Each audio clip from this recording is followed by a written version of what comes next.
won't slow you down, won't slow you down. She want me never on the road, and yet I get her when I go. Want me forever getting close, but like me better when I close down. So many meetups gotta hold down, so many meetings on the road now. I gotta leave her for the show, but she really saying no. She believe I gotta slow. Just try to know. I need a moment on the island, no. I need to know where every vibe can go. I need a moment where the time is slow, but she told me slow down on crypto. She doesn't know this is it though. Need a vacation from the big show. Need a vacation from the get-go. She told me slow down on crypto. The market is a give go. I get more. I'm living on the world tour to score more. Retired from the board floor. I'm more for it. They're telling me to slow down, but not now. The minute that it goes down, I buy out. Got another tour stop, but never where the tour stop. The tour stop. I just try to know. I need a moment on the island though. I need to know where every vibe can go. I need a moment where the time is slow, but she told me slow down on crypto. She doesn't know this is it though. Need a vacation from the big show. Need a vacation from the get-go. She told me slow down on crypto. She doesn't know this is it though. Need a vacation from the big show. Need a vacation from the get-go. She told me slow down on I won't slow you down. I'll try to hold you down. My eyes are open now. Won't slow you down. Won't slow you down.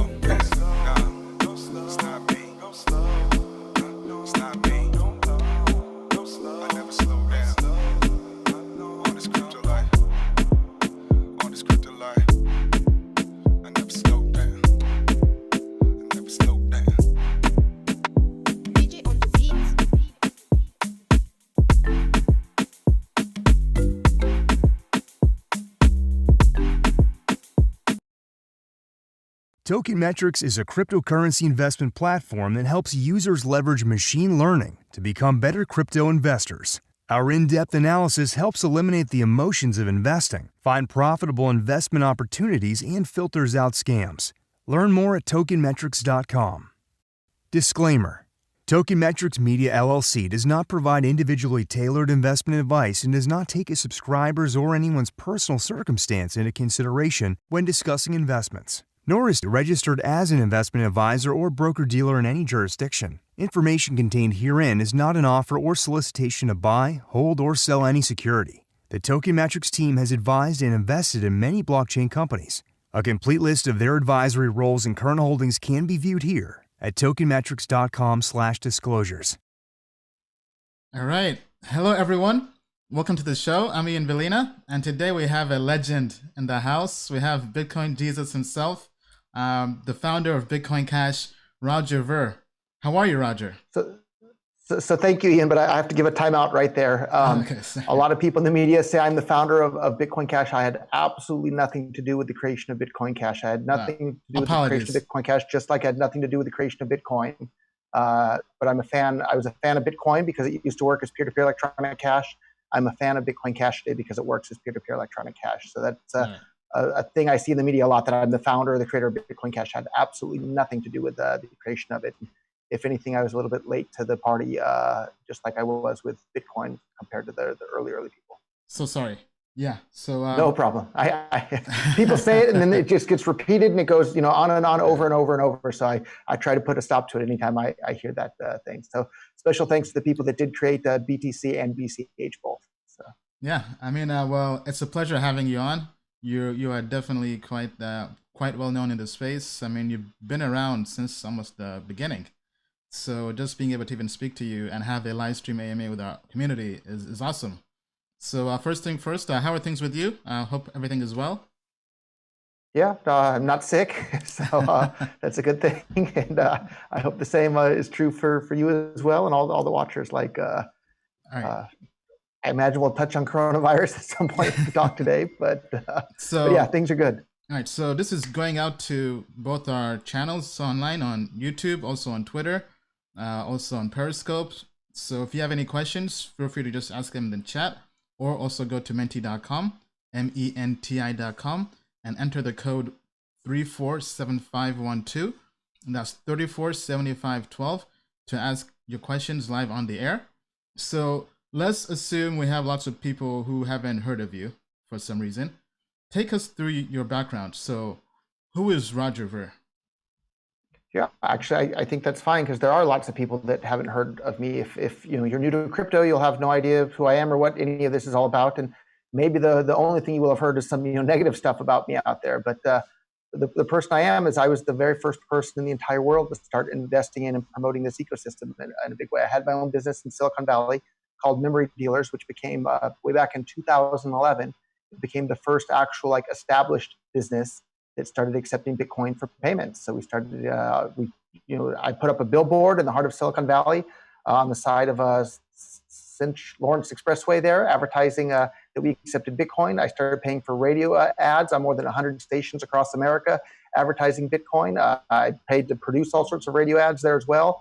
If you go on YouTube and search for Bitcoin radio ad from 2011, you'll hear the ad that we're out there. And that we were, I was paying out of my own pocket to promote this. But then I put up the seed money to start all sorts of businesses. The most well-known ones today probably are blockchain.com, bitpay.com, kraken.com, ripple.com, and then a bunch more that went out of business and didn't make it. But BitInstant is probably one of the most common ones that's still known a little bit that didn't make it. But there's been a bunch of those too. So basically all by myself. I was the lone voice in the wilderness saying, everybody look at Bitcoin. This is going to change the entire world. This is one of the most important inventions ever in the entire history of humankind. And so I took all the money that I had earned from my business in Silicon Valley and started investing that in the first generation startups that made Bitcoin and brought the entire cryptocurrency ecosystem to where it is today. And so it's been a wild, wild journey and path there. And I've never, ever been a Bitcoin maximalist, though. Even in 2011 and 12, people were asking me, well, what happens if something better than Bitcoin comes along? And I said, great, I hope something does, just like I hope something better than my iPhone comes along, because then I'll be able to switch to that, and the entire world will have something even better to be able to use. And so I think this whole maximalism is really a misguided thing. You should be a competition maximalism or an improvement maximalist, not absolutely. This thing is the best thing forever and it never needs to change. That's ridiculous nonsense. Now let's go back to the beginning. So what about Bitcoin really made you fall in love with Bitcoin? Yeah, so I heard about it for the first time in reference to the Silk Road. And I heard that people were buying and selling illegal drugs using something called Bitcoin. And I had no interest in the drugs, but I thought, what the heck kind of money could they possibly be using for this? What kind of payment system works? Because you can't use a credit card, you can't use PayPal, they're going to shut you down right away. You can't use wire transfers, easily, they're going to catch you so easily. What kind of money could they possibly be using for this? So I Googled Bitcoin in reference to how it was being used on the Silk Road. And then once I wrapped my head around that there wasn't any central controlling entity, there wasn't some, bank vault that could go and be raided and have, the gold seized out of it or the dollar seized out of it. Once I wrapped my head around the fact that this was the decentralized platform that couldn't be shut down any more than you can shut down the internet in the entire world, and that there was a limited supply of these Bitcoins, I knew without any doubt in my mind whatsoever that people were just naturally going to start using them as money to buy and sell and pay for things using this Bitcoin.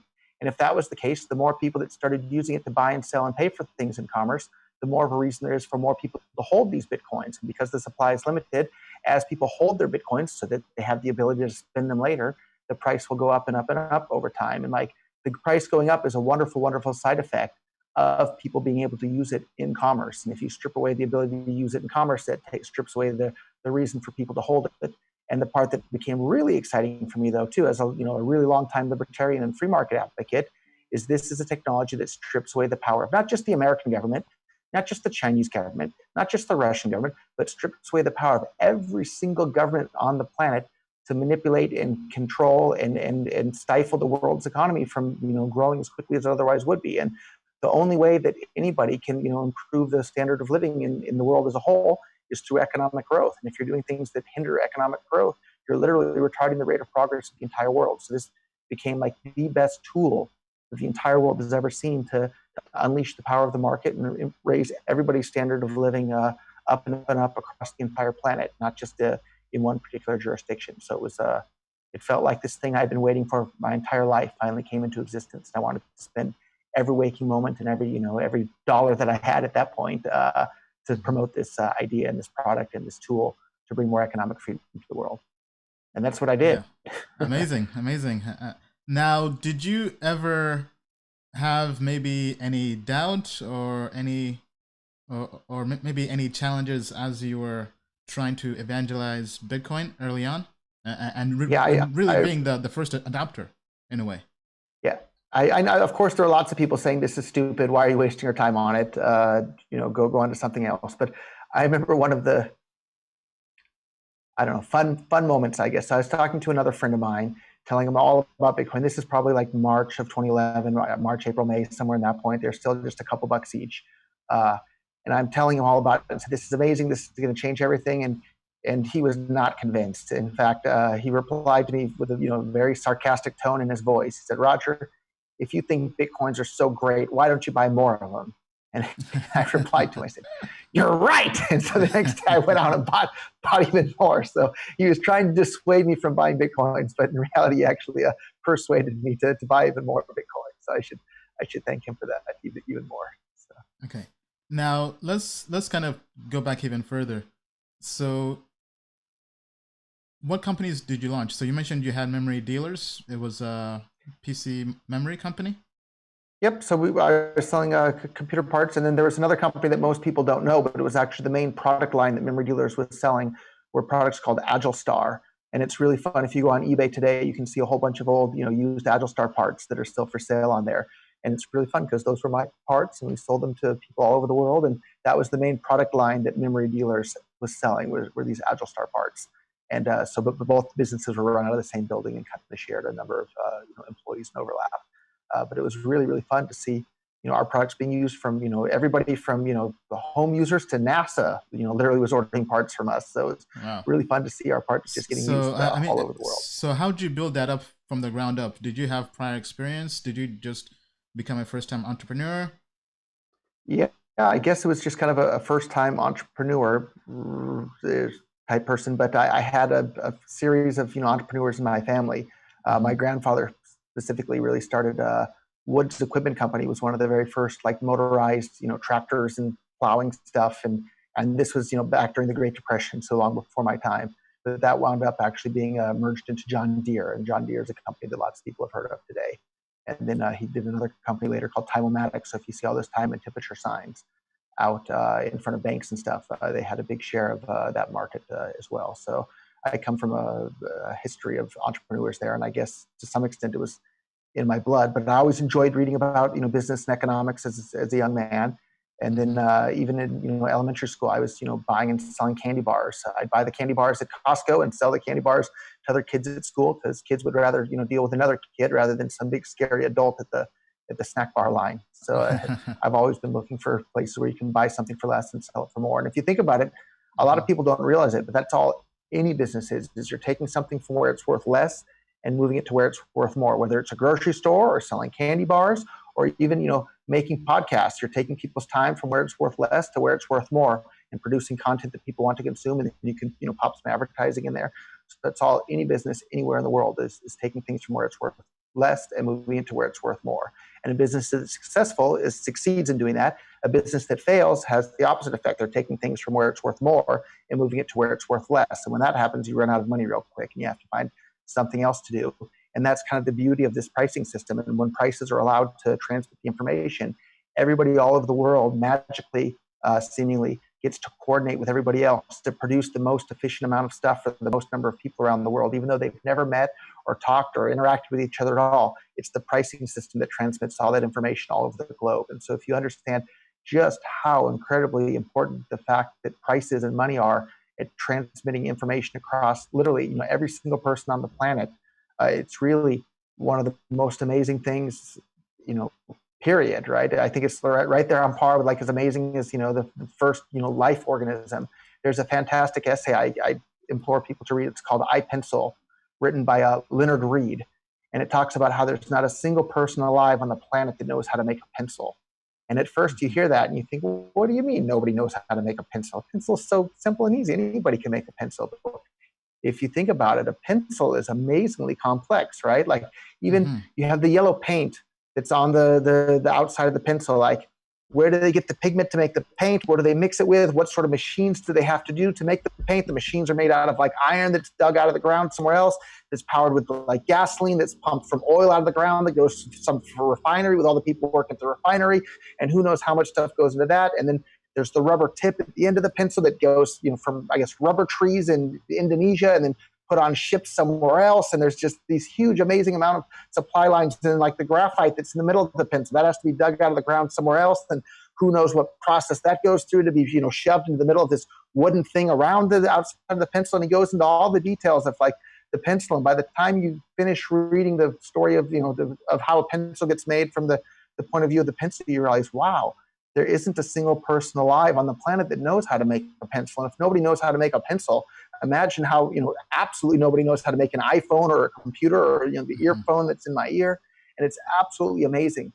And prices facilitate all that. And the money, the flow of money and the prices of that money are what facilitate all of that flow of information so people can figure out what resources should be used to produce what things. And anytime the government gets in the way and disrupts the flow of that information and the flow of those prices, they're stifling the free speech of that information to make the world a better place. They're literally strangling the world from being as good of a place as it otherwise could have been. So I really love that essay called iPencil. If you don't want to read an essay, there's YouTube videos where somebody will read it to you. It's a fantastic, eye-opening piece of knowledge that everybody should spend a moment to go over. So. Wow. So it's called iPencil? Is the essay? Yeah, it's called iPencil. It's like myself, right? I, myself, and me, or whatever. It's the story of a pencil told from the point of view of the pencil going into the creation. It's really an amazing story. Wow. I mean, so you definitely have a way with business and really breaking down systems and structures. I can tell. Yeah, and I guess I want to talk on a little bit. Like it's just heartbreaking when I see all these people on the internet are just furious that somebody's charging too much money for toilet paper or somebody's charging too much money for a hand sanitizer. But no, if the prices transmit the information that the market needs to know in order to figure out what people want to have produced, right? And so if you stifle the prices from being able to change, they're not able to transmit the information that people need to know. So like if the price of hand sanitizer or the price of toilet paper goes up, that's a signal to all these people all over the world, hey, we should make more hand sanitizer. We should make more toilet paper. We should ship them to these areas that have the higher prices so that we can sell them for more money. So, and an example of this is happening exactly. So with my old company, Memory Dealers, we had a bunch of factories we dealt with in China to make these electronic parts for us, these computer parts. One of them just emailed me a couple of days ago saying, due to the coronavirus and the shortage of face masks, we've now pivoted our factory to start making face masks. Would you be interested in being a distributor for our face masks because you used to buy the computer parts from us? And I thought that's an amazing first-person example of these prices sending that signal out to the world. Oh, there's a shortage of face masks. That the price is allowed to go up. People that used to produce something else for their factories will now start producing face masks. And we saw that there was some pillow manufacturer in the U.S. He just pivoted from making pillows and used the same machinery that he makes to make pillows. Now he's making face masks in the factory. And it's really amazing how if the prices are allowed to change, that means they're allowed to transmit the information so that the market can adapt. But if the prices of face masks aren't allowed to go up, or toilet paper or hand sanitizer, then nobody's going to change what they're doing. And there's not going to be an increased supply of these things. There's going to be a shortage. And a lot of people are really mad. Oh, toilet paper used to cost $5 and somebody's selling it for $50. Well, it's better to be able to buy toilet paper at $50 than to not be able to buy it at all at any price. Like if the price is $5, but the store is completely sold out, what good does that do? And when the price is allowed to go up, that means the people that only really want whatever the product is are going to buy it. Whereas if the price is just the same as normal, people are going to hoard it, and then you'll be sold out. So it's really, really important to allow the prices to change and then transmit that information through the change in prices. So sorry for ranting on and on about that, but it's so frustrating when I see the masses on the internet, railing. It's, oh, they're changing the price. It's like, that's great that the prices are changing. That's how the market can react to provide the goods and services that people want. Now, I mean, so just hearing your talk, I can tell you seem to be inspired by Austrian economics and free markets, libertarian principles. I think most people in crypto really kind of ascribe to the same principles of having free markets as well. Yeah, I think a lot of them. Now the cryptocurrency system is so big, and there's millions or tens of millions of people around the world involved. But when I first got involved, they were all really hardcore free market Austrian economic libertarian voluntarist types of people. And so for me, it felt like this is my homecoming. I found the people that see the world the same way that I do. But now that the ecosystem is so much bigger, there's lots of people that aren't libertarian free market leaning at all. Which is fine, and that's the world that we live in, and that's a sign that cryptocurrency has gotten popular. But it's interesting. So like we've seen a bunch of people come into cryptocurrency now that haven't done the reading. They've never read Ludwig von Mises. They haven't read Milton Friedman. They haven't read any of these people, and so maybe they had like a general leaning towards free markets. But if you haven't done the reading, you can't really understand deeply just how incredibly important these things are. And there's one guy. It's, I won't give his name, but he's one of these prominent Bitcoin core maximalists, and he was calling me a Keynesian. And I've read John Maynard Keynes' The General Theory of Money and Credit from cover to cover, and he was trying to claim that he's an Austrian and that I'm a Keynesian. I asked him, well, have you ever even read John Maynard Keynes? And he says, I'm not going to answer that question, right? And I said, well, have you ever read Mises? He said, I'm not going to answer that question. And so, like, it just seems bizarre that these people are having such strong opinions when you haven't done any of the required reading for it. So, one of my favorite economists and favorite thinkers in the world, period, Murray Rothbard, and I would recommend anybody read any books by Murray Rothbard. But he said a couple of decades ago, he said, like, there's absolutely nothing wrong with being ignorant about economics. After all, it's referred to as the dismal science. But and I'm paraphrasing here, but he says, but it's absolutely horrible for people to have loud, giant opinions about topics on economics while remaining in a state of ignorance about them. So it's like, I'm not going to tell the space shuttle engineers how they should design the O-rings on their space shuttle because I haven't gone to engineering school for that sort of thing to figure it out. So like if I started having super loud opinions about that, like I should be shunned or laughed at for that. But like now there's all these people that have all sorts of opinions about how money should work and how the economy should be structured and this, that, and they haven't done any of the required studying to actually have an informed opinion about that sort of thing.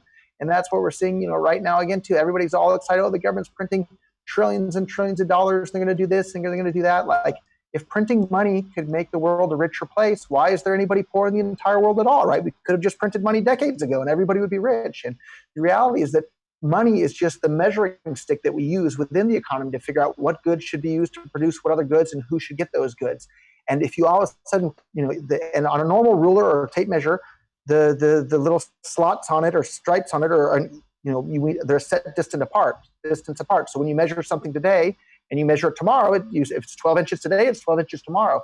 But when you go and print $1 zillion and pump it into the economy, it's like you're suddenly changing the spacing between the lines on the ruler. And what you were measuring today with the ruler, you're going to get a different result measuring that with that same ruler tomorrow. And it causes a misallocation of all sorts of resources, and the information that's sent by the pricing signals get disrupted and distorted, and the resources get misallocated, and all sorts of things that otherwise wouldn't have been produced get produced, and things that shouldn't have been produced get produced. And it's a giant mess for everybody, yet that's what the politicians are busy doing full speed ahead. I think they feel like, oh, something bad is happening. We better do anything, never mind the fact that what we're doing is just going to make the problem worse. And it's frustrating to see that. So that's where we're at today. I mean, so what do you think about, you've kind of answered the question, but what do you think about the current climate we're in with coronavirus and what's going on? And people think that the global recession is coming. We're heading into possible stagflation here in America with rising inflation based off of quantitative easing and also the upcoming recession. So what's your take on that kind of, how do you think crypto will be affected? Yeah, I think the global recession absolutely is coming. I mean, they've shut down basically, a big giant chunk of the world's economy, and there's no light at the end of the tunnel yet. Like, who knows when they're going to allow people to get back to work? And I feel like a lot of these people don't understand that, like, iPhones don't produce themselves, food don't produce themselves, houses don't produce themselves. All these things don't just produce themselves. If the central bank could just go and print a bunch of money and send it to everybody every day, and nobody's busy producing the goods that money buys, the price of those goods are going to skyrocket, right? Or there's going to be shortages because those things have to get produced. And so I have zero training in the field of infectious diseases spreading and that sort of thing. I'm not a medical doctor. I know basically nothing about that. But I know a lot about how economics works and how important the pricing signal is and how important it is to have people working in the economy to produce the things that people need. And so like, I wouldn't make recommendations to doctors how to treat, the coronavirus. I don't know, but I see all these doctors out there making recommendations as to how the economy should be handled. And I think that it's the same sort of mistake there. So like these infectious disease, specialists, the epidemiologists, they probably haven't spent much time studying economics because they spent their time studying how infectious diseases spread. And we want to make use of their expertise in that area. But if they're not experts in economics, we probably shouldn't make use of their advice in that area. So no, any more than they would make use of my advice as to how to treat somebody with the coronavirus. I don't know, but I can tell you, shutting down the entire world's economy, it's going to be an absolute disaster and probably likely to kill more people than the coronavirus will kill. And so that's another thing. Like another fantastic economist, if I can make another recommendation of people's books to read, is Frederick Bastiat. And so Frederick Bastiat was a French economist a couple hundred years ago, and he was talking about the seen versus the unseen. And that's exactly what it is. So like what we see happening right now is the government's printing a bunch of money, and they're going to give, in the US, I think everyone's getting $1,200 or something like that. That's what's seen, right? Everybody's saying, oh, you're getting $1,200. That's fantastic. What's not seen is where that money came from. So if it came from taxes, right, which in this case, most of it probably isn't, but let's say in this first example, it came from taxes, all that money that was taken from some people and then given to people, you can see everybody got $1,200. That's very clear and it's visible. But what's not seen is where all that money came from and would have otherwise been done with that money, right? Maybe somebody would have invested that in a new business that would have found a cure for cancer or found a cure for the coronavirus or built some other new invention that made people's lives better. But you don't see any of that. You only see what's actually done. And so any good economist needs to take a look at not only what's seen, but what's not seen. And so the same thing is true with all this, economic stimulus and this and that. That's what's seen. But what's not seen is all the businesses that are having their, capital crowded out in the competition to the market to do something. What new inventions aren't going to come into existence? What new hospitals aren't going to be built? What new schools aren't going to be built? What new amazing websites aren't going to be built that would have been able to make the world a better place? And so you have to consider both what's seen and what's not seen. And I think what's not seen is this, giant disaster that's happening in the world, and it's going to cause people to literally die. Like people will die. People die every single day from hunger. People die every single day from diarrhea, from not having clean water. People die every single day from mosquito bites. Right? Imagine if these resources would be able to increase the world's economic GDP by an extra 1% this year and compound that over the next couple of decades. Right? Millions and millions of fewer people are going to die from these solvable problems. But if you have the entire world's GDP looks like it's going to shrink this year because of the coronavirus, right? That's millions of people are going to die because they didn't have access to clean drinking water, or they didn't have enough food to eat, or they didn't have enough money for some vaccine that could save their lives. And so you have to take into consideration, okay, people absolutely are going to die from the coronavirus, like no doubt about it. But I think that a pretty strong argument can be made that more people will die from the giant global recession and the shrinkage of the world's economy then will die from the coronavirus. And so I think you need to take both those things into consideration. Well said, well said. Okay, now let's kind of pivot. So you've left America, I believe, right? A while yes, back. I have. Can you kind of walk us through the story of how that happened? Sure, but first, I guess, not to disparage America too much, but I was texting with a good buddy of mine yesterday, and actually, the place that I'm in right now actually just went on lockdown. Everybody stay home, don't go outside, and that's going to go on for at least another couple of days here or whatever. And his reply was, "Well, it could be worse. You could be in America." So for me, I thought that was a pretty funny joke. But how did that happen? So when I started reading all these economics books as a young kid, I thought, oh my God, the world could be so much better than it is today if we could just get the government out of the way of the businesses and the entrepreneurs to make these amazing inventions and improve people's lives. And I thought at that time that people just don't realize it. And if they realized it and could be educated on this topic, everybody would get on board and be really excited. Like, hey, let's get the government out of the way of the entrepreneurs so that more Elon Musks and Steve Jobs and amazing people like that can bring amazing products to the world. And so I ran for California State Assembly as a libertarian candidate. I said if I was elected, I wouldn't accept any salary whatsoever because that salary would come from taxes, and maybe people wouldn't want to pay my salary there. So I didn't think they should be forced to. And I was invited to debate the Republican and Democratic candidates at San Jose State University. And in that debate, I called the ATF and FBI of jackbooted thugs and murderers in reference to all children that they murdered at a church group in Waco, Texas. For those that are old enough to remember the Branch Davidian compound, yeah, the adults there were, some religious nuts, but burning them all to death, including, I think it was like 50 kids that were less than 10 years old, literally lit on fire and burnt to death there. Like, you're not a good person if you do that. And that's exactly what the FBI and ATF did. And so anyhow, I called them a bunch of jackbooted thugs and murderers in reference to that. I was saying that we should get rid of all these taxes because it's, making the world a poorer place than otherwise would have.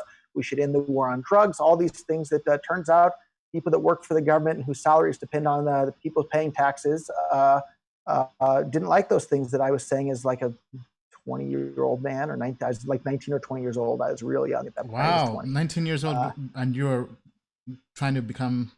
I would have been 20 at this point. So wow, pretty early. It was the year 2000. So, okay. But I was saying all these things, and so I was also, had a pretty successful business for only being 20 years old at that point. So I was selling a bunch of these computer parts online, and it was going pretty well. And I was also, like any young man, I loved fireworks as a kid, right? Fireworks are great. Every young boy. In fact, I'm storing fireworks in my residential apartment here still. So some things never change. But I was selling these other fireworks on eBay, and this is back when eBay had a guns and ammo section, and there were dozens of other people selling this exact same product on eBay. Nobody had a permit. Cabela's Sporting Goods catalog was selling the same thing.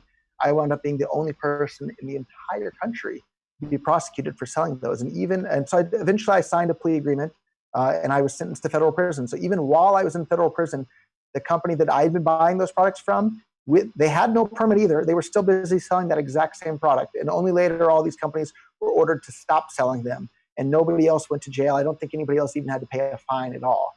And so it was very, very, very clearly a politically motivated prosecution.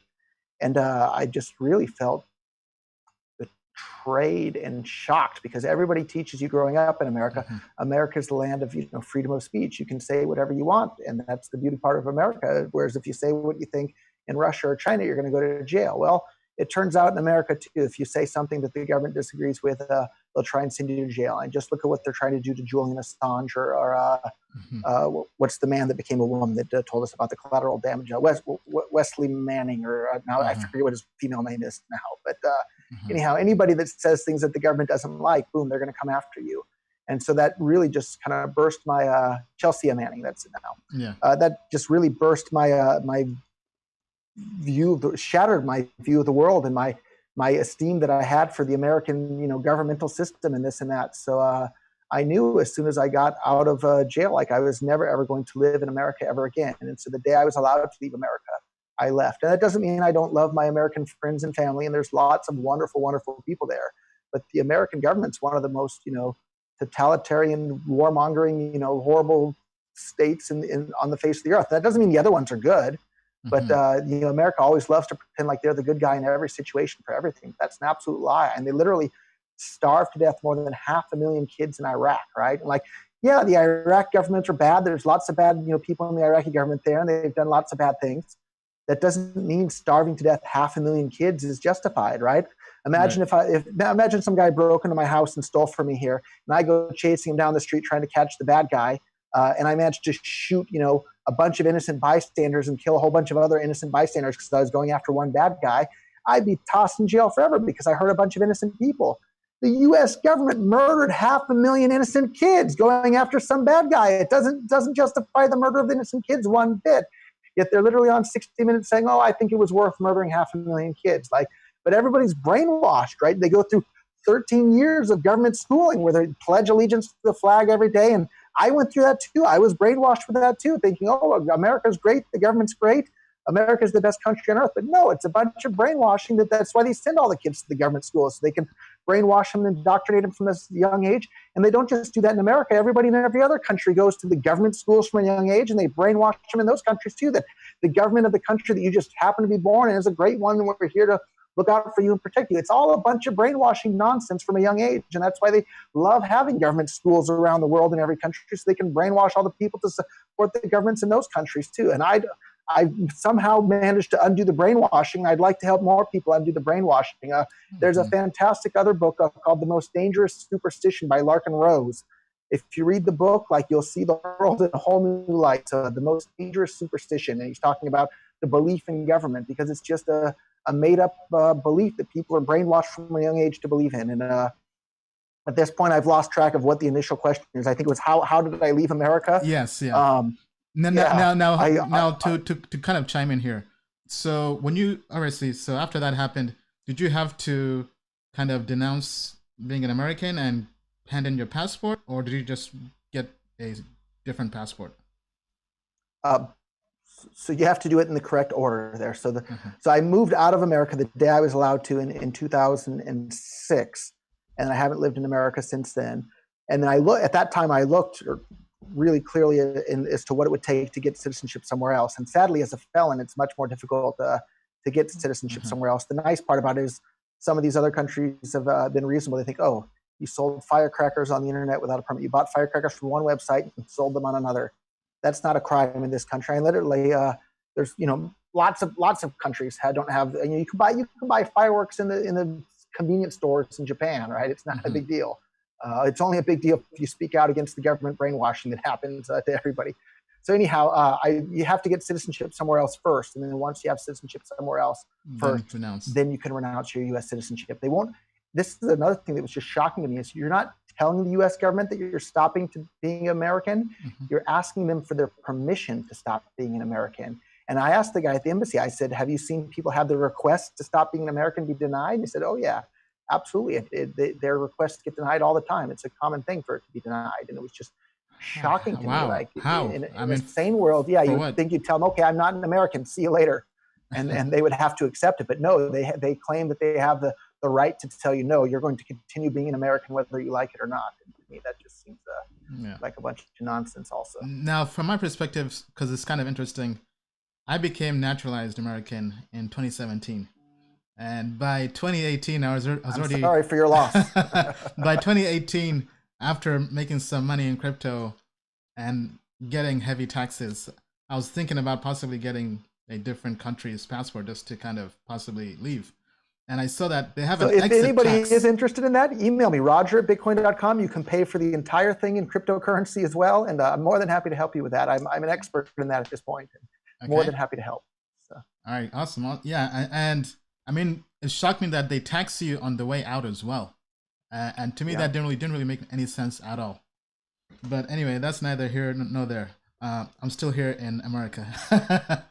Now, I mean... America's a wonderful place, right? There's lots of fantastic things about America. Like, I don't hate America. I just hate, murder and theft and robbery and just all this, crazy stuff that the American government does.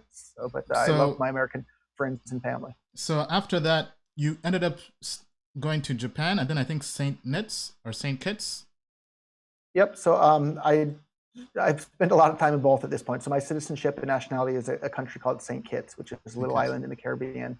I've spent a lot of time there since I came here the first time in 2012 was the first time I came to St. Kitts. So it's been a while as well. And back and forth between Japan and St. Kitts are the main places I spend time. Awesome.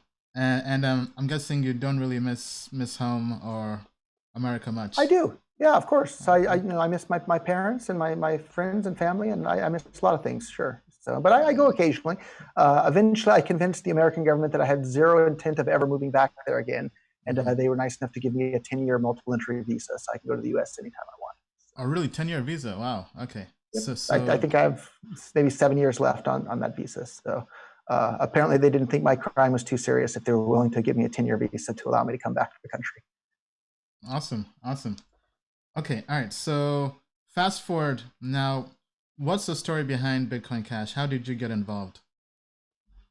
Yeah, so I got involved in the exact same way that I got involved in Bitcoin. I saw a tool that could be used to bring more economic freedom to the world and strip away power from governments and governments to control the corporations and control the banks and control everything else, because people can send money to and from each other anywhere in the world. And in fact, one of the fun examples here I have in my wallet, I made these Bitcoin Cash gifts, and the first person that scans that private key there with the Bitcoin.com wallet or any wallet that can scan a private key, there's 10 British pounds worth of Bitcoin Cash on there.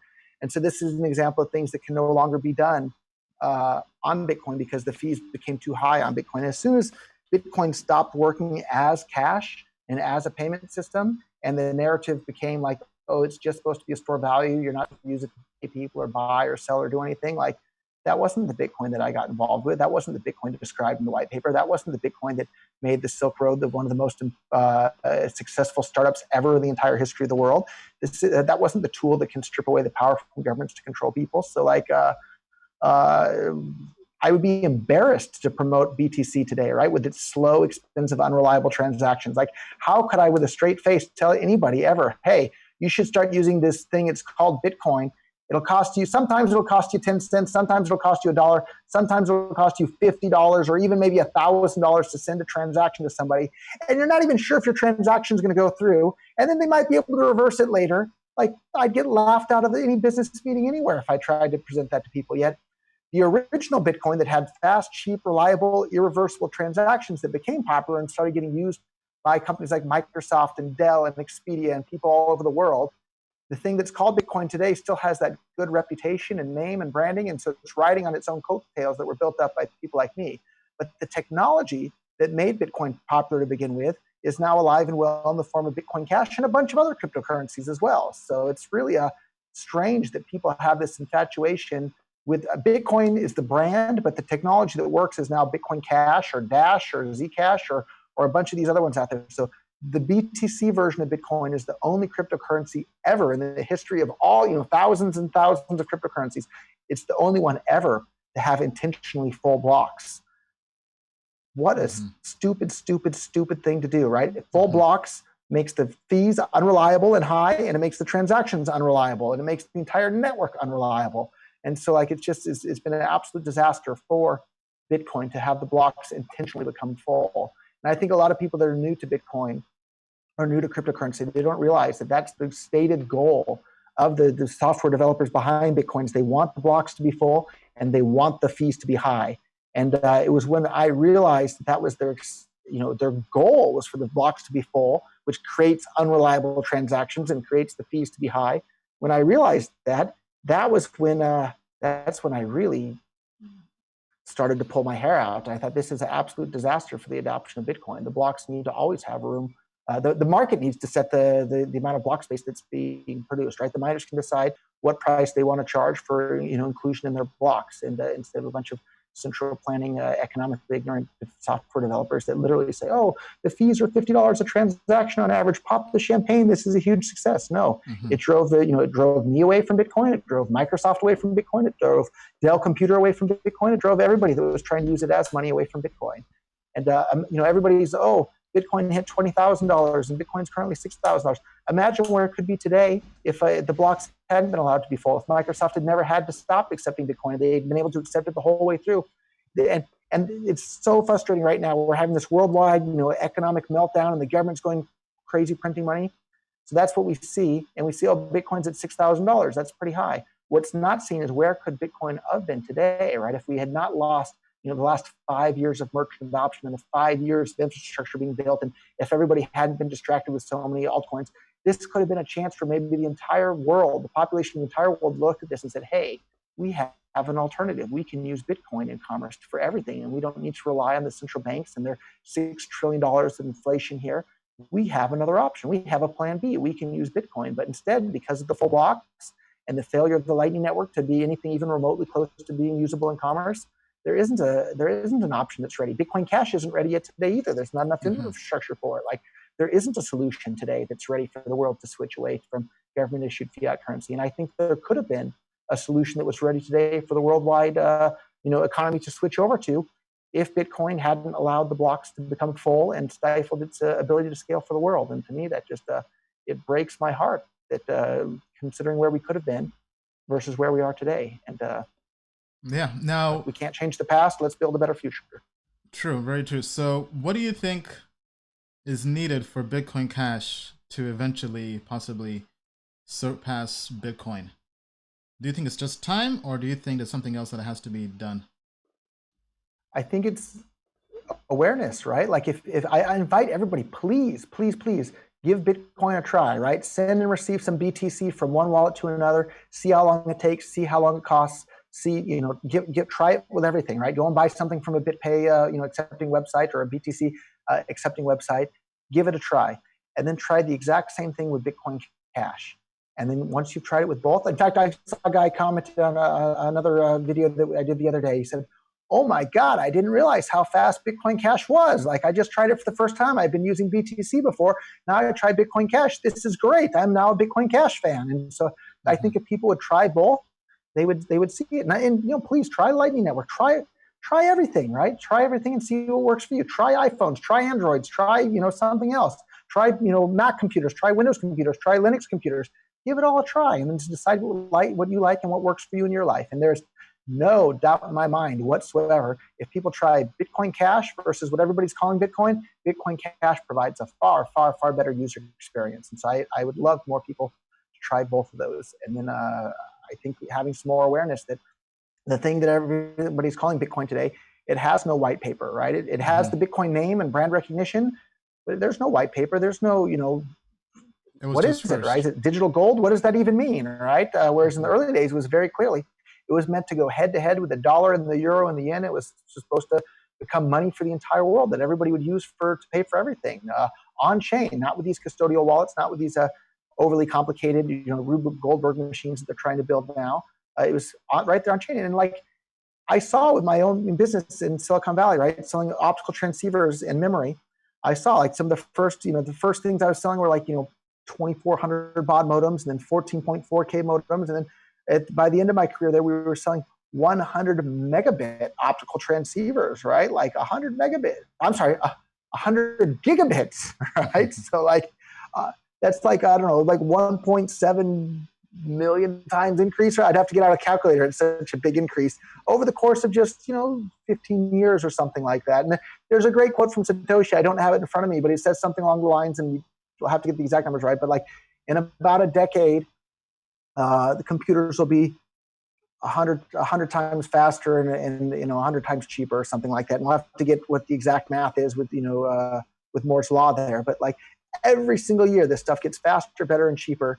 And yet somehow Bitcoin's still stuck at 1 megabyte base block size. Like, it's just absolutely ridiculous. And if I want to put my conspiracy hat on, and I know for a fact, because I was around in these days. So in 2011, in June, when Bitcoin, in the course of like 2 weeks, went from a couple of dollars to $30, and the main discussion platform was bitcointalk.org, where everybody was talking about it, suddenly there was an attack on that forum. The entire forum was flooded with all these fake accounts that nobody knew, and they were just posting buy, sell, crash, oh no, and they were just posting so much stuff that the forum became unusable. So during one of the very first, times where Bitcoin got mainstream media attention across the world, somebody out there, probably a government agency, successfully shut down the main discussion platform where people were able to talk about Bitcoin back then. So that was happening as early as 2011. And if you want to look at what happened later, they successfully shut down the main discussion platforms where everybody was talking about Bitcoin being able to scale to be money for the world, and they banned all the people that were advocating that Bitcoin should be money for the world. Who has the big giant motivation to do that? It's the people that produce all the money for the world right now and have these free printing machines where they can print as much money as they want at any time for any reason. They'd be really mad if the free market comes up with a competition to that where they can't print as many dollars as they want. And so, like, I don't think it's unreasonable, right? Like, people call it a conspiracy theory, but look at how many conspiracies turned out to be true. And so, like, I don't think it's too big of a stretch to think that the powers that currently run the central banks and have control of the money supply intentionally disrupted the ability of Bitcoin to become usable as money for the world. Like, I don't think that's a wild conspiracy theory at all. It is a conspiracy theory, but it doesn't mean it's not true. So okay, all right. Well, I mean, that's definitely very interesting. So let's take a question from the audience. So on menti.com, once again, if you go to menti.com, enter the code 347512. That's 347512. Ask your questions. We'll also take questions from the comments section as well. So the first question somebody has is, okay, we can't really talk about pricing per se. He's asking, will Bitcoin Cash be great again? So I think it's talking about market cap. But just to kind of abstract away from price, do you think Bitcoin Cash will grow again? I'm guessing the answer is probably yes. Yeah, the short answer is yes, but I think it's really interesting to look at it. It's like, so Bitcoin Cash and Bitcoin BTC split was been about two and a half years now, about 2.5 years. So when Bitcoin was 2.5 years old, what would that would have been? That would have been like 2011, right? The price of Bitcoin in 2011 was $10, right? Was probably the average price for the year or so.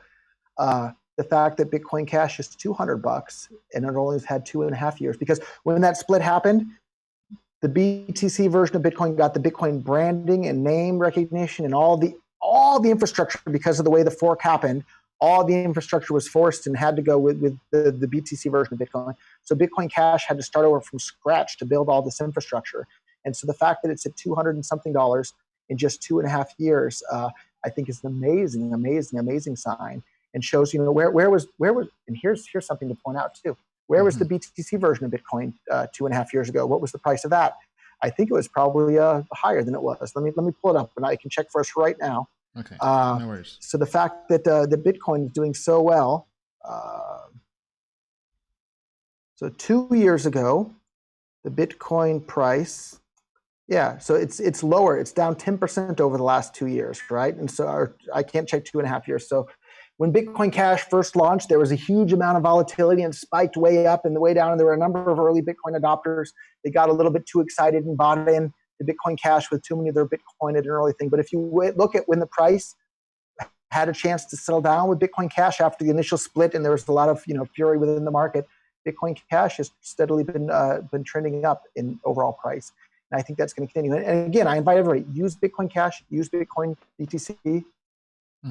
It won't even be close, right? Bitcoin Cash provides a far, far better user experience. So the question is, what will win out in the end, with the brand recognition of Bitcoin and the name recognition, or the bigger network effect for Bitcoin, or the better user experience of Bitcoin Cash and these passionate entrepreneurs within Bitcoin Cash that are the same early entrepreneurs that were involved in Bitcoin to begin with. So that's a question that we'll find out. And we shouldn't underestimate the power of the network effect of something. But look at for those that are around, a lot of people remember MySpace, right? MySpace was before Facebook.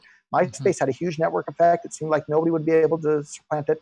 But then their servers became overloaded and people started having a slow, unreliable user experience, just like a slow, unreliable, and expensive user experience on Bitcoin. And people suddenly switched, and then Facebook became a big thing. And for people that are really old, like myself, before MySpace, they'll remember another thing called Friendster. And Friendster had a giant network effect, and tons of people were on it. And suddenly their servers became overloaded, and you started having a bad user experience because the connection to Friendster was slow and expensive in terms of the amount of time you had to wait for the website to load, and unreliable, and everybody switched. And I think that very well could happen with Bitcoin as well. At some point, there'll be a critical mass of some other platform that has a better user experience that's significantly better enough from Bitcoin to motivate people to switch. And maybe it'll be Ethereum, maybe it'll be Ripple, maybe it'll be Bitcoin Cash, maybe it'll be something else that we haven't even heard of at this point. But if Bitcoin continues to provide a slow, expensive, unreliable user experience, of course people are going to switch. Of course people are going to switch. So quick question. Do you hold any Bitcoin, or have you completely sold all your Bitcoin? Of course, yeah. I have a diverse portfolio. Like if you go and look at markets.bitcoin.com or CoinMarketCap or whatever, I hold some of just about all, probably the top 20 coins or something that are up there, and then a bunch more even below there. Right? Anybody should have a diverse portfolio. So one of the coins I'm the most bullish on, to be honest, is Binance Coin. Like if you look at what Binance is doing with their coin, they're trying to get people to use it in commerce, to buy and sell and pay for things. Like that's the right strategy. That's the strategy that Bitcoin should have had the entire way, instead of diverging from that thing. So like Binance Coin is great in the fact that they're trying to get people to use it in commerce. And like Ethereum is amazing. Like look at all these amazing ICOs and technologies that are able to happen on there. And Bitcoin Cash with their token platform is amazing as well. Like I don't know if people know it, but you can make a token on Bitcoin Cash in like 10 seconds over at mint.bitcoin.com. But the really cool part about it is those tokens, you can then send and receive them with anybody out there. Then you can then pay dividends to those token holders. So the tokens now act like anonymous bear shares. They can receive dividend payments. And I'm not aware of another chain that has the ability to do that, where you can send anonymous dividend payments to token holders of any token on top of the Bitcoin Cash blockchain with the Bitcoin.com wallet or any other SLP Bitcoin Cash token supporting wallet. And I think that's a really big deal. We're going to start seeing more and more companies start using that dividends feature on top of Bitcoin Cash. I'm Pretty really cool. excited about that. But I'm a competition maximalist. Like anything that works, great, use it. Like I love Ethereum. I love Monero. I love Zcoin. I love Zcash. I'm a big fan of all the privacy coins. And that's one of the things I'm so excited about and bullish on Bitcoin Cash. We're about to have privacy in the same ballpark of Monero built right into the Bitcoin.com wallet. Once we finish integrating a Cash Shuffle into that, really, really big deal. You can already have really strong privacy in your Bitcoin Cash on your desktop wallet right now. If you head on over to electroncash.org and download the desktop wallet, you can have really, really strong privacy on Bitcoin Cash. And that's not to say anything bad about the Moneros and the Zcashes of the world, but you can't pay with your Monero at BitPay. You can't pay with your Zcash at BitPay. You can't pay with those currencies at more than 100,000 websites. You can with Bitcoin Cash. And so once you can pay at more than 100,000 websites with super, super, super private Bitcoin Cash, that's a really, really big deal. And I think we're going to see a lot more adoption happening because of that. Awesome. Okay, so next question from the audience. How many people became anarchists because of Bitcoin? I don't know. It's the seen versus unseen. I don't know, but what I have seen is I get emails pretty often that people, they tell me like that they were attracted to Bitcoin because they thought they could make some money. And it was through getting involved in Bitcoin. They heard about voluntarism and they heard about libertarianism. They heard about Austrian economics. They heard about Murray Rothbard's, and they started reading that sort of thing. And then their eyes were open to that, and now they see the world in a whole new light. And they send me these emails saying, "Thank you for helping open my eyes to seeing the world more clearly and seeing the government for this giant criminal gang that they are. That everybody's just been brainwashed into the Stockholm syndrome. It's just plain and simple Stockholm syndrome." There. So I love it when I get emails like that. And I get emails like that, messages like that fairly often from people. So it's those are my favorite types of emails or messages to receive. All right. So next question. Do you think mining centralizes networks? Do I think mining centralizes networks? So I think they're asking like mining versus proof of stake is probably what he's getting at. And I don't know, although I know one contrarian opinion that I have from a lot of people in the cryptocurrency space. A lot of people hate ASICs and they think that ASICs are bad, and they keep changing the proof of work mechanism of coins that once ASIC miners come out. And I think that that's mistaken. I think that's misguided. If you think about it, people that spend the time and money and effort to produce ASICs, and then the people that buy those ASICs to mine a specific coin, and assuming those ASICs can't be used to mine any other coin, those are going to be your most passionate, most devoted, most loyal cheerleaders for that coin. So I like Monero. Like Monero is an awesome coin with the privacy that it has there, but I just shake my head when I see what a lot of the software developers in the community with Monero are doing to basically drive away adoption in business. And their slogan is literally, don't buy Monero. And then the Monero mining ASICs came out, right? The people that were mining Monero with ASICs were going to be the most dedicated, loyal Monero fanboys in the entire world because they have a bunch of ASICs that aren't usable for anything else. So they're going to be out there telling their friends and their grandma and their business, hey, check out Monero, go and use Monero. You can buy some more Monero ASIC miners over here. We should be able to start using it everywhere. And instead, what did they do? They pulled the rug right out from all these super dedicated Monero people that would have been out there, cheerleading for Monero day in and day out because they thought that it would be a good idea to, have a GPU or CPU mineable proof of work for Monero again. And I think that was a mistake. And I say that as a Monero holder.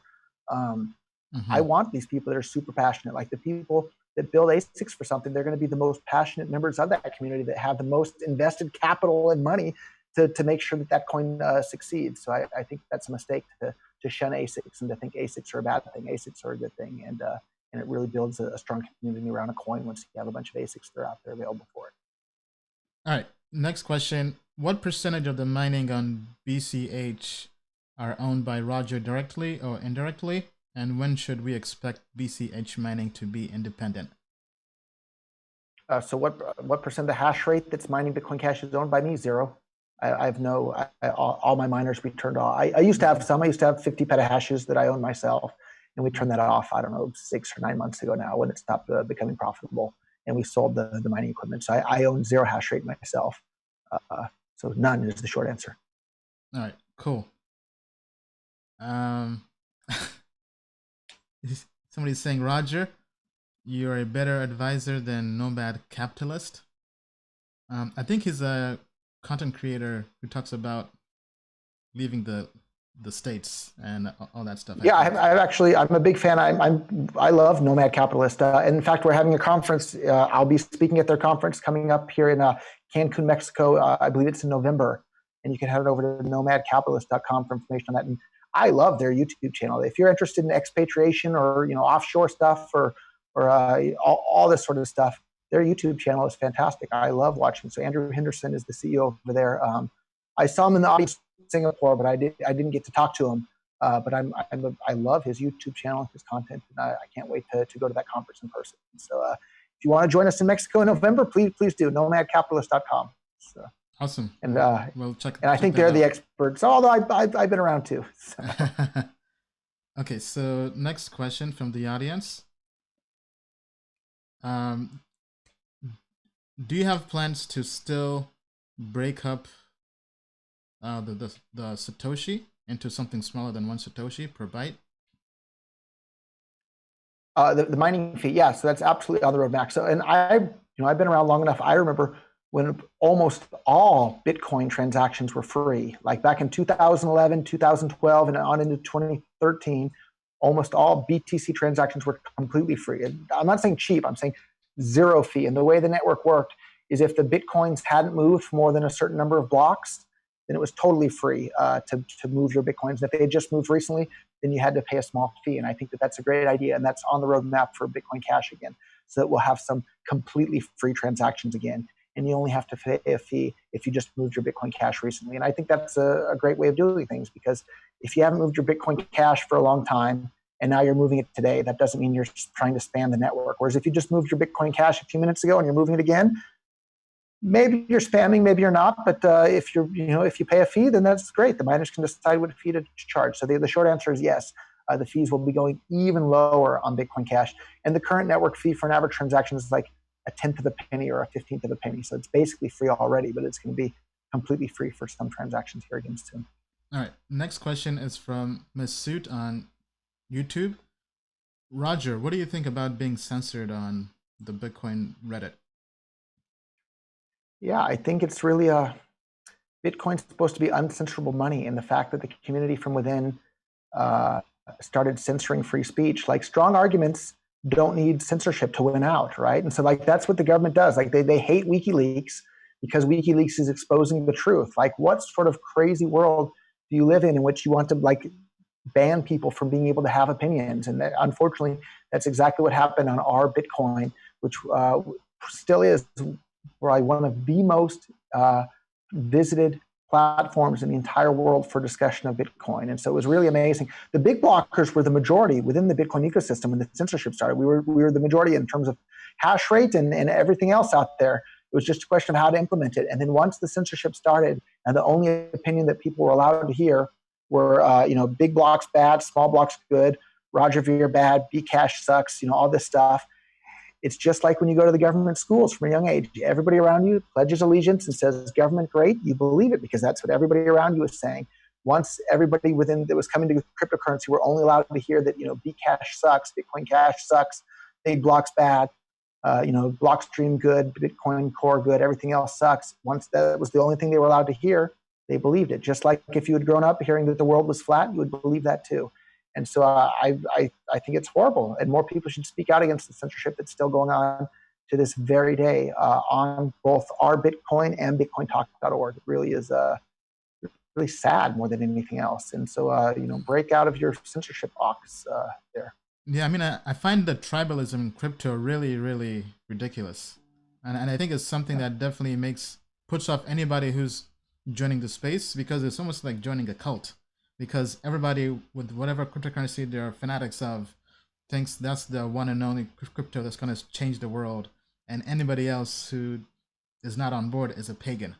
So I find that to be really, really childish in the space.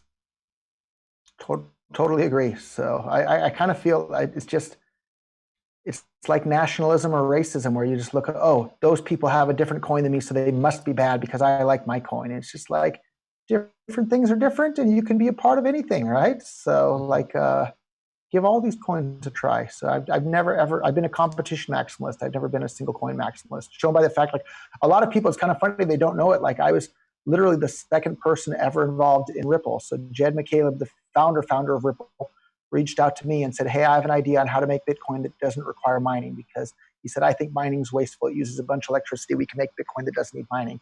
Are you willing to fund me to try and build that? So like, okay, sure, let's give it a try. And so that was in 2012. So I was literally the second person ever to be involved in Ripple in that sense. In fact, he even invited me to be the CEO at one point of Ripple. And I said, no, I don't need or want to do that. So a lot of people don't know that. So even when I was busy funding things to compete with Bitcoin, because we didn't know if Bitcoin was going to be the best cryptocurrency out there. And today, I don't think it is, but I'm happy to still fund other, new altcoins out there today. Maybe if you have a compelling reason why you can build something that's even better than all the other coins that are out there, like, man, let's talk, let's try and figure it out. But it's hard because the network effect is incredibly important as well. And so I'm the most bullish about Bitcoin Cash because it has a big network effect and has an amazing user experience. And I think it has the best chance out of all the cryptocurrencies out there of being able to strip away the control of government over the world to control people's finances. And tomorrow, if I thought Ripple had the best chance of stripping away government's ability to control the economy, I'd be cheerleading for Ripple day in and day out. If I thought it was BTC again, I would probably be cheering for BTC to be able to do that. It's whatever has the ability to give people more control over their own lives, their own finances. That's what I'm going to be cheering for day in and day out. All right. So next question is from Alejandro on Facebook. What do you think is going to happen after the halving?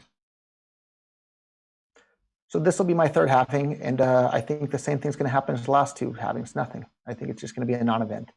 All right.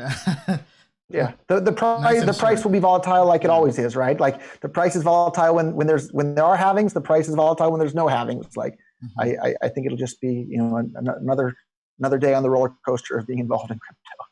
All right. Next question is from Ernest of Gaia. What's the best way for a farmer's market and vendors to adopt Bitcoin Cash? So we have this awesome app. It's open source. It's called the Bitcoin Cash Register app. You can download it in the Apple, App Store or the Google Play Store. It's called Bitcoin Cash Register.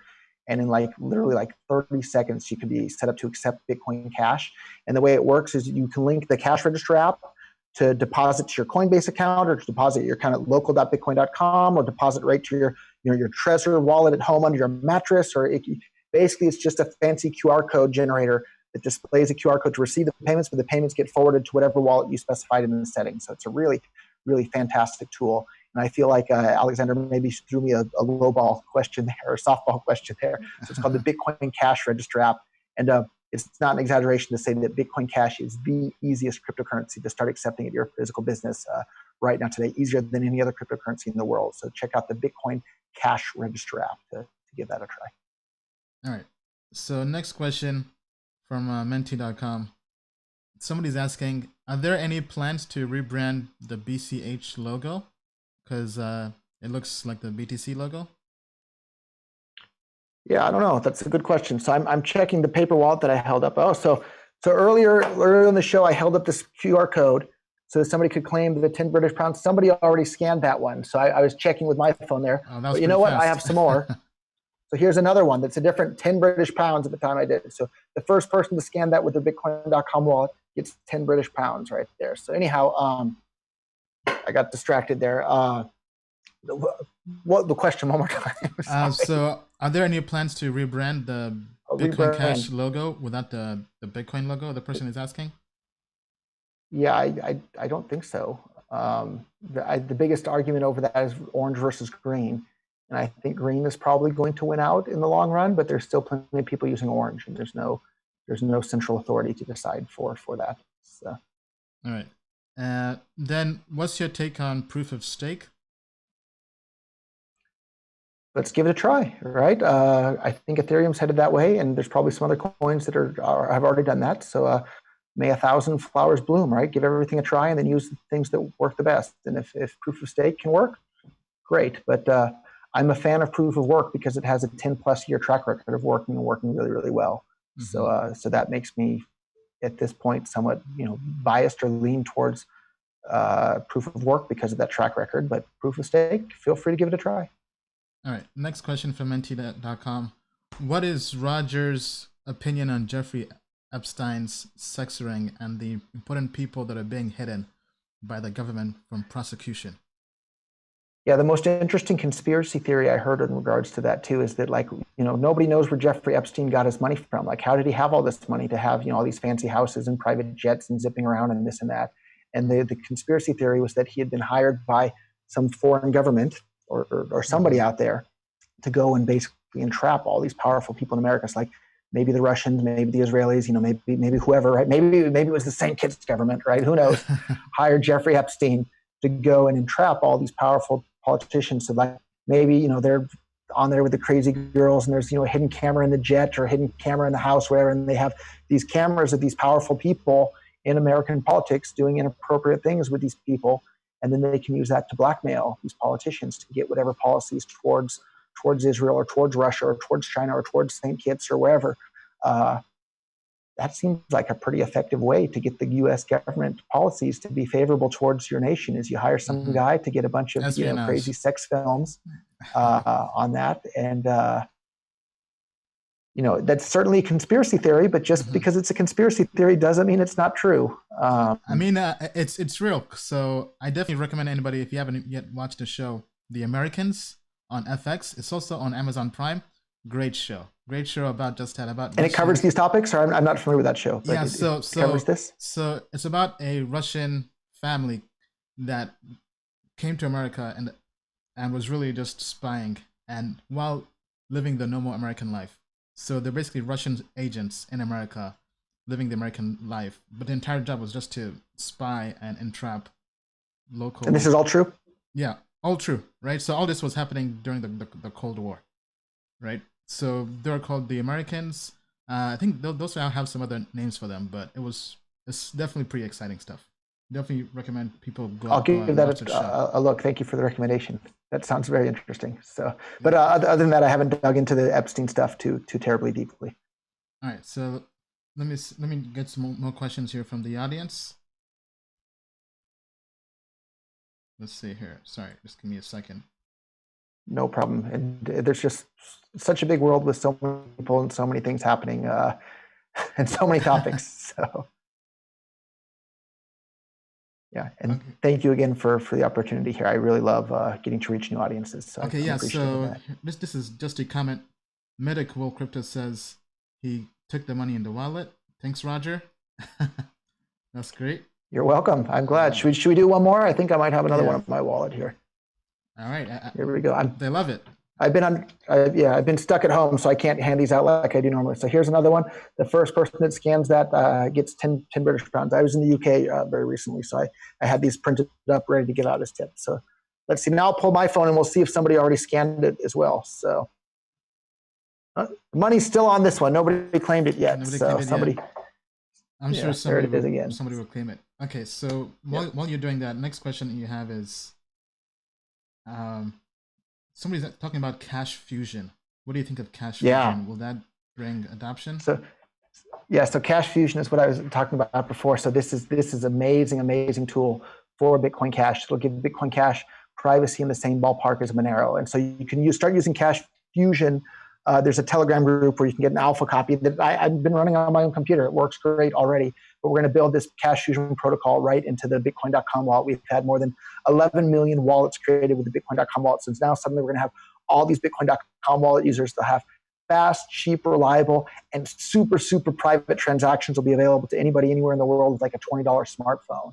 This is going to be a really big deal for the adoption of Bitcoin Cash. And it's one of the things I'm most excited about integrating into Bitcoin Cash and the Bitcoin.com wallet. So if you Google Cash Fusion, you can find the Telegram site, or maybe I'll send you the link afterwards. You can post it in the show notes. But I'm really excited about Cash Fusion coming to Bitcoin Cash. And it's a really cool thing that's happening.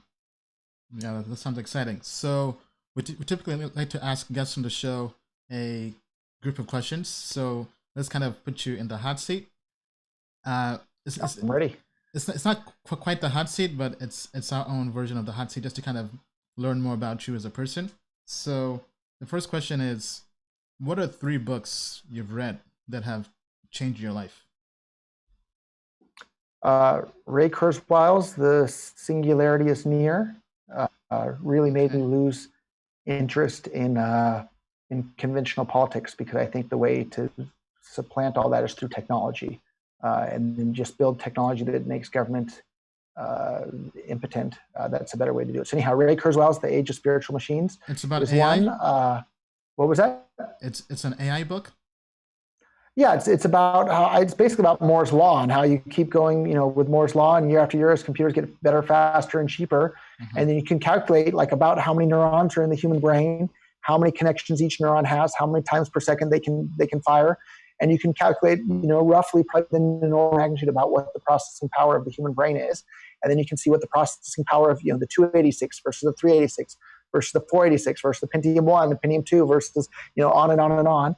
And then you can see, oh, here we're getting not too far away, and maybe by the year 2030 or so, you'll have a computer that's not too terribly expensive that can have the same processing power of the human brain. And even if we don't know how all the software in the human brain works, if you can simulate every single neuron within the human brain, and you can simulate consciousness effectively, right? And then if you can do that at that point, well, then step it up from there. And it's like right now, the smartest things on the entire planet are people, right? And so people are building the next generation of chips, the next generation of phones, and next generation of everything. There's nothing smarter on the planet than humans, but we're building better and better tools to help us humans build the next generation of tools. But once the smartest thing on the planet is something other than a human, and that non-human intelligence is then building the next generation of non-human intelligences, there's just this explosion of intelligence available to the universe to do all these cool things. So like if I had to choose a word for my religion, it'd be like an extropian. And an extropian is somebody who wants to increase the amount of intelligence in the universe. And I think the best way to get to being able to increase the amount of intelligence in the universe is through more economic growth, right? More economic growth leads to better, faster, and cheaper computers that are able to simulate the human brain, sooner rather than later. And then we can get to all this amazing stuff happening sooner rather than later. And so that's what I'm really excited. So one book, The Age of Spiritual Machines by Ray Kurzweil. The Ethics of Liberty by Murray Rothbard is another one that just lays out here's how the world works, and there's just so many good ones. I have a hard time choosing what another great one is. I think probably Man, Economy, and State by Murray Rothbard also is one that really helps you understand clearly how the world works. All right, so just to repeat those books for everybody, The Singularity is Near, and then The Ethics of Liberty, and Man, Economy, and State. All right. Yep. So those are three that really influenced my view of the world a lot. All right. So next question: outside of your family and friends, who are three people in history who have inspired you? Well, history or past or present. Yeah. So Murray Rothbard, without a doubt, the author of two of the books I just recommended, really changed my entire view of the world when I found his books and his works and started reading his stuff. So really been inspired by Murray Rothbard's incredibly clear thinking. And if maybe I have to recommend a fourth book, The Economics in One Lesson by Henry Hazlitt is also another great one. You can maybe start with that, and if you enjoyed it, then you can read Man, Economy, and State. Man, Economy, and State's like maybe 1,000 pages, whereas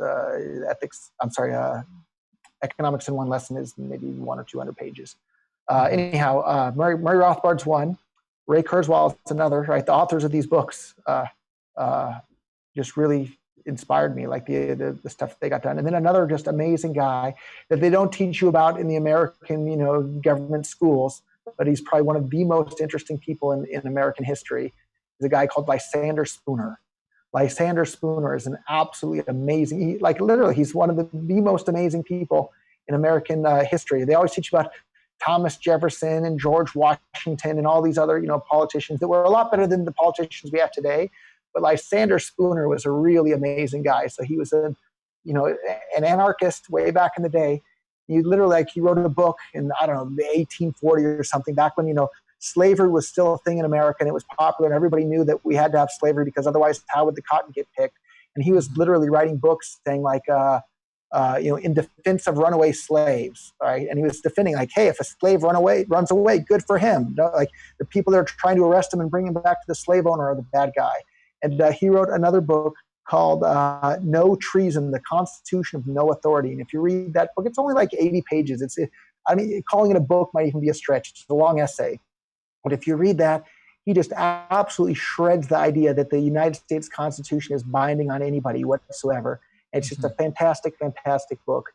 And you can go and read his Wikipedia page, read about him online. He was just such an interesting character in history. So he set up a private post office to compete with the Pony Express, and the government was trying to shut him down, saying you're not allowed to compete with the post office. And he was just doing all sorts of really, really interesting stuff. And so Lysander Spooner is another just really amazing person that died long before my time. But if you read about him, you think, wow, what an awesome guy. All right, cool. Then last question. What are 3 actions you took that have transformed your life? I think realizing that it's better to save money than to spend money, or the only things that you should spend money on are things that are going to earn you more money in the future. And so that definitely made a big impact. So like all the money that I was earning from memory dealers, like I could have gone out and bought all sorts of frivolous stuff, and I didn't do much of that at all. I took all that money and spent it on things that would earn me more money. And so that put me in a position when Bitcoin finally came along. I had a nice amount of capital that I could deploy into Bitcoin to making that a real thing. And if I had just been spending all that money on Lambos and this and that, I wouldn't have had the capital available for. Now, what kind of things did you put the money in? Fixed income investments? Mainly real estate. Mainly real estate. I bought a whole bunch of real estate in America with the money that I was earning from memory dealers, and then rented that. It was rental real estate, so both commercial and residential, and then rented that out. And then so I had it was nice too. So like with the rental income there as well, if the other business failed or there was a problem with that, I had diverse sources of income. So if one wasn't doing well, hopefully the other would be. And so diversity in investing is really, really important as well. So. All right. Any other actions you took that transformed your life? Yeah, I'm sorry. Other actions. Reading books. Read more books. I like reading books. It's so amazing. It's like you can sit down and have a one-on-one tutoring session with some of the greatest minds that the human race has ever produced. Mm-hmm. And you can sit there and just download their thoughts and their ideas. And so reading books is just such an important thing to do. You can literally be tutored by the best human beings that the human race has ever produced. What more could you ask for than that? So. Yeah. All right. Well, it's been a pleasure, Roger. Where can people learn more about you and kind of find more info on you? Yeah. I think you can find more info on the things that I'm interested in working on over at Bitcoin.com. So I'm the founder of Bitcoin.com, and I'm busy trying to build tools to enable more people to have more economic freedom and more control of their own lives all over the world over at Bitcoin.com. Occasionally I tweet. Roger K. Veer is my Twitter account. I really need to update it. I have a very outdated website at rogerveer.com, but maybe during the coronavirus lockdown, I'll find some time to update that as well. So. All right. Well, it's been a pleasure. Great having you on. Definitely quite the story. And we'll be in touch. And thank you to everyone for watching. Definitely please like, subscribe, and share this video. I think it was definitely very fascinating as well. So once again, thank you, everybody. And as we like to say, the moon is not the limit, to the moon and beyond. Thank you. Since the creation of the internet, every industry has been turned upside down. Amazon changed retail. Uber changed transportation. YouTube changed video forever. With the invention of crypto, money is next. At the speed technology is growing, the future of money and securities are digital. 9 out of 10 millennials do not trust banks. The value of money relies on trust. Government debt is higher than it's ever been before. Central banks continue to print money. Fortunately, the world has a new solution. Experts predict in 7 years, 10% of the world's economy will be in crypto-based assets. Today, 1 billion people have access to the financial industry. Crypto is about empowering the other 6 billion people by banking the unbanked. Do not underestimate this. Do you wish you invested in Google, Amazon, or Netflix before anyone ever knew about them? $1,000 invested in Netflix turned to over $500,000. At Token Metrics, we help you find the next Netflix. Token Metrics users think differently about investing. They are early adopters looking for financial freedom. They are people who see a better world. A world without international borders. We believe in a world where everyone has access to the next financial revolution. At Token Metrics, we are creating a bridge that gets you to that revolution. We will help you make sound investments in this new world. The world's best investors do not rely on their intuition. They embrace technology and AI to invest. Token Metrics uses AI to find invisible patterns in data to help you invest and trade in crypto. In the past, we have used our data-driven system to achieve financial freedom. Now, we are giving you the keys. We created Token Metrics to be the only platform you'll ever need to make money in crypto. We give you AI and access to crypto experts at the best price.